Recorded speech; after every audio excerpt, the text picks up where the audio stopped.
వాళ్ళని హెచ్చరించటమే మన పని. తర్వాత దేవుడు చూసుకుంటాడు. అప్పచెప్పి ఊరుకోవాలి. ఒకటే డైలాగ్, నిత్య జీవానికి నిర్ణయించబడితే రక్షించబడతా, లేకపోతే పొద చేయగలిగింది ఏం లేదు. ఇప్పుడు నా కుటుంబ సభ్యులు ఉన్నారండి, అందరికీ చెప్పా. కొంతమంది తీసుకున్నారు, మారు మనసు మంది బాప్తీసం పొందారు, కొంతమంది వదిలేశారు.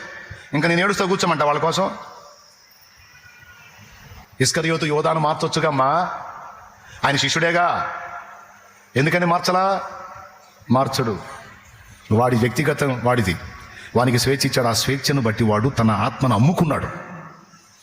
సాతానుకు హృదయపూర్వకంగా తనను తాను అప్పగించుకున్నాడు. చివరి నిమిషం వరకు వాడిని హెచ్చరిస్తానే ఉన్నాడు. అది నా యేసయ్య బంగారు మనసు. ఇప్పుడు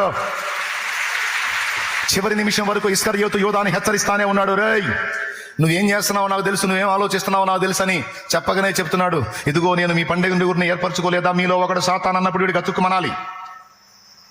ఇదిగో మీలో ఉన్నవాడు ఒకడు నన్ను అప్పగిస్తాడని ప్రభు అన్నప్పుడు వీడు గతుక్కుమనాలి. ఎందుకంటే ప్రతిసారి వాడిని టచ్ చేస్తా ఉన్నాడు యేసయ్య, అయినా సరే వాడు ఒప్పుకోలా. ఆఖరికి భోజన పంక్తిని కూర్చున్నప్పుడు కూడా మీలో ఒకడు నన్ను అప్పగిస్తాడు ఈ వేళ అని అన్నప్పుడు, యోధ ప్రభా నేనేనా అన్నప్పుడు, నీకు తెలియదా యోధా అన్నప్పుడన్నా వీడికి ఎలగాలగా. నా బతుకంతా తెలుసుకున్నాడు, ఆయన ముందు నేను నటించలేను, ముసుకేసుకోలేను, ముసుగులు ఓడబీకేవాడు ఆయన, ఎందుకు ఆయనతో చతురు? ప్రభా నన్ను క్షమించని కాళ్ళ మీద పడతాడేమో. ఆఖరికి రొట్టె విరిచి ఇవ్వబోయేటప్పుడు కూడా ఛాన్స్ ఇచ్చాడు, మాట్లాడాడు, అయినా వాడు మారలా. హృదయాన్ని కఠినపరుచుకున్నాడు. ఆయన ఏం చేస్తాడు? నీ కుటుంబ సభ్యులు హృదయాన్ని కఠినపరుచుకుంటే నువ్వేం చేస్తావు? మారు మనసుకి ఇష్టపడలా.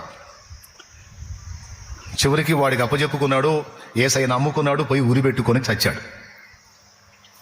ఎందుకని మార్చలా యేసయ్య? అక్కడే తెలిసిపోతుంది విషయం ఏంటంటే, ఎవరి స్వేచ్ఛను కూడా ప్రభు అడ్డగించడు. దర్శిస్తాడు, మాట్లాడతాడు, ఛాన్సులు ఇస్తాడు, చివరి శ్వాస విడిచేంత వరకు కూడా అవకాశాలు ఇస్తాడు. ఇక మారకపోతే నువ్వు చేయగలిగిందేం లేదు, నేను చేయగలిగిందేం లేదు. మన వాళ్ళు ఊపిరినంత వరకు, బతికున్నంత వరకు వాళ్ళ మార్పు కోసం ప్రార్థన చేయటమే మన పని.